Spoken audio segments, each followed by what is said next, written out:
Just a horrible game yesterday. Just flat out horrible. The Birds totally embarrassed. I mean, totally embarrassed. We'll break it down every which way we can. You know, your reaction from the head coach, the quarterback, the defense, the team. A 2-2 squad in a season that looks like it's going nowhere good fast.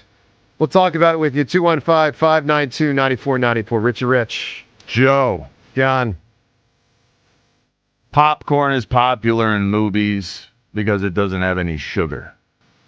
Eagles had no sugar yesterday, John. World War II, sugar shortages, rationing, all that. Popcorn became popular only because it didn't have sugar in it. Well, yeah, the team looked horrendous. Horrible. Everything about the team was awful. And I kept thinking the fatigue makes cowards of us all thing. That's not an excuse. I mean, you knew going into this for how long you were going to be in Tampa. No question. At this point of the season. No it's question. hot down there. Yep.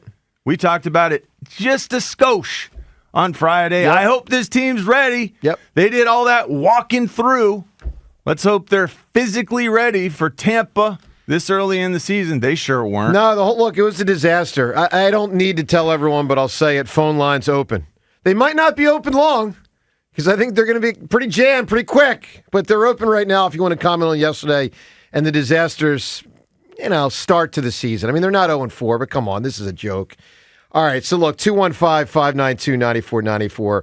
I told you a couple weeks ago, and I'll certainly stand by it, this season was going to be, a bunch of, eke it out, often uninspiring wins and a bunch of bad losses. And when I say a bunch, 8 or 9 of both. And that's what we got. This is what we got, all right, ladies and gentlemen, this is what we got this year. They're not good. 3 main things obviously in play, in whatever order you want to put them. But I think it's fair to say, after that game and after this month of September, 3 main things really stand out. 1, they've got a head coach problem. 2, they've got a quarterback problem. 3, they've got a defense problem.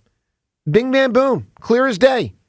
Quarterback, coach, defense. I mean, that's quarterback, coach. Just the start of the list. Yeah, you order it. I mean, that's the top 3. Maybe the top. The top 3 things. You order it any way you want, but they got major problems on all 3 fronts. Frankly, the defense may be the worst.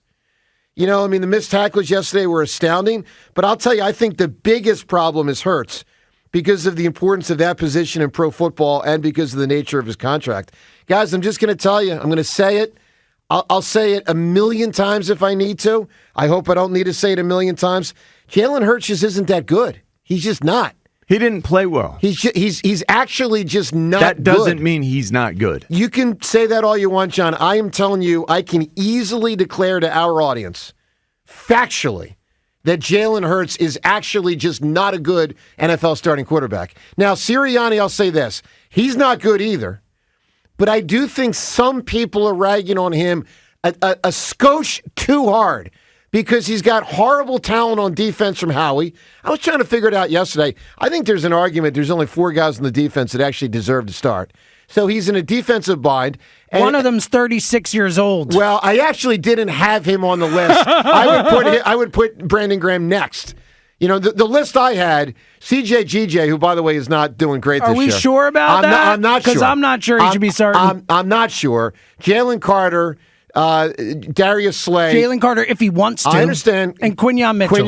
That's it. That was my list. So, look, you got a defensive problem, you got a quarterback problem, you got a head coach problem. John, I'll turn it over to you and everyone at 215-592-9494. And believe me, in no way am I letting Sirianni off the hook. In no way. I'm just telling you, personally, I think there are bigger problems than Sirianni because I see players that just aren't good at playing. But, John, floor is yours. Fatigue makes cowards of us all. I watched it. You watched it. Now I am fatigued by this team, by this coach, by this quarterback, and my patience is nearly gone. This is Nick's chance now to dig us out during this bye. Let's hope he talks to the team. Here's the gist of the way I feel about what happened. 2 pass happy, very obviously. You needed to run the ball, and you didn't. That hole was dug far too deep. Bad job by everyone on that front, but Kellen Moore, boo to you. Running the ball was the way to beat the Bucs. I told you Friday, the stats even said that. They were, for those number cruncher guys up there upstairs at NovaCare, they were 3rd worst at stopping the run heading into that game. And then you didn't run it, and then the game got away from you, and it was 24-0. And then it was just disgusting. 3 and out Was it the first 3 or was it the first 4 drives? Well, it was at least 3.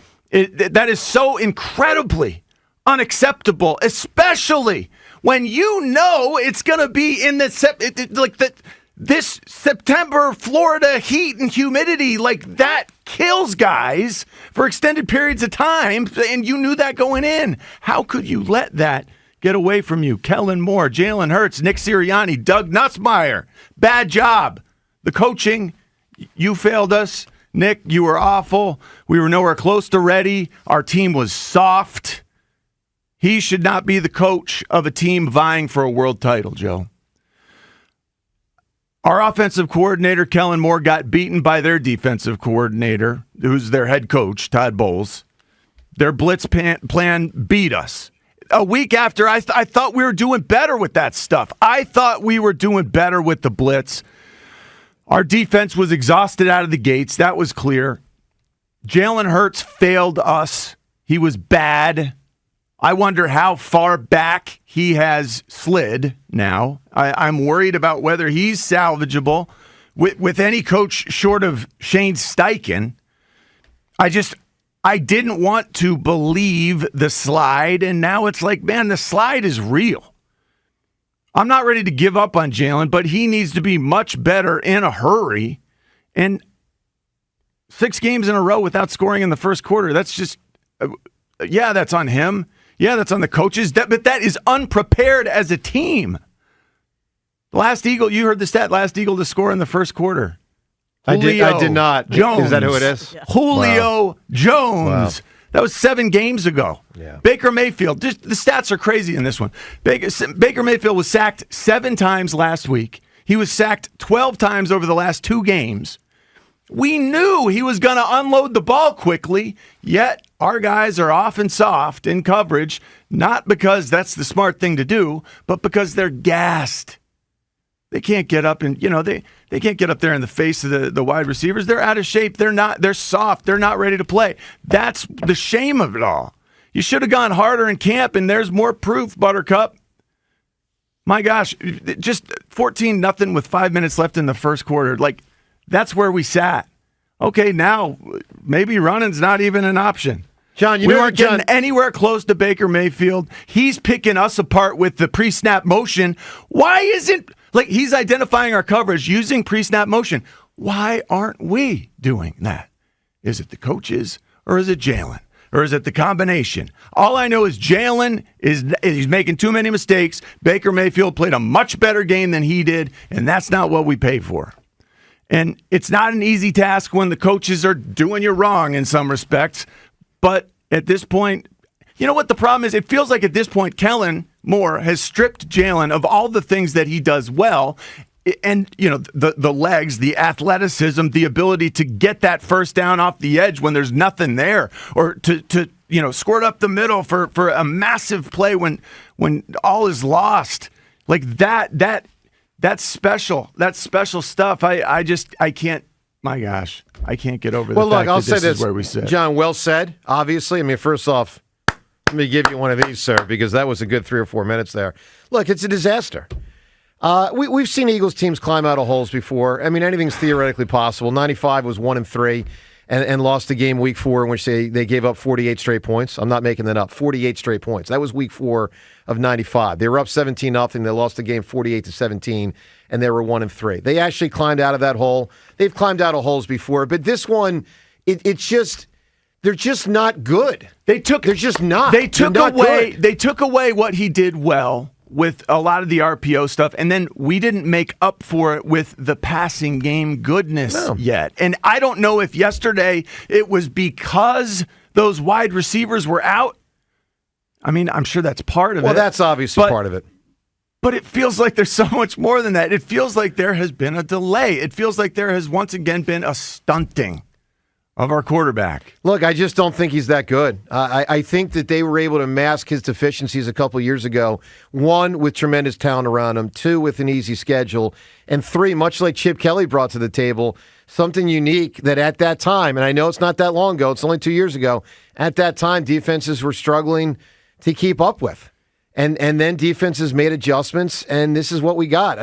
But is that who this quarterback is? Yeah, I believe that. I don't think this quarterback is a guy who sits back and says, okay, you guys changed too. Now I'm just going to let this happen. No, I don't think he's trying. I don't think he's trying to be deficient. I just think he is. I think he's trying to be better. I mean, I don't sense this is a Carson situation where Jalen's head is in the sand. Like, Carson's head was in the sand. All right, no, I think Carson was also deficient to the point where, he just wasn't really capable of finding his own way out of it. But I think Carson was kind of oblivious to it. I listened to Jalen very closely post-game yesterday. I appreciated the way he handled it after the game. I thought he said the right things. He knows he wasn't good enough. He said it. More self-aware. Yeah, he's not. So it's not just lip service? No, I think it's lip service when I hear that, hey, just put it on me. I'm the head coach. No, I was actually okay with both of them after the game yesterday because I thought they properly met the moment of saying it was on them. You know why? Because it was on them. But the bottom line is it's not about. I'm getting so sick of hearing all that. By John, the way. I can't even take it. Well, it's anymore. better. I truly am at the breaking point with all that stuff. Look, it's only September. Buckle up, guys. Yeah, we're 2-2. That's the thing. It's gonna be. It's gonna be October. I told you, and I'll say it again. You're gonna get your excuse me, eke it out, uninspiring wins. And you're going to get your bad losses. And you're going to get a bunch of both. And that's what we got this year. Joe DeCamera, Jen Rich, your phone calls and reaction on all of it. By the way, there was a stretch yesterday for a portion where the Eagles were actually at one point outgained 255 yards. Don't say it, Joe. Here we go. You ready? I thought it was 54. 250. Well, maybe it was 4. I thought it was 5. I'll say 5. 255-0. Or 254-0. Joe DeCamera and Jen Rich on 94 WIP.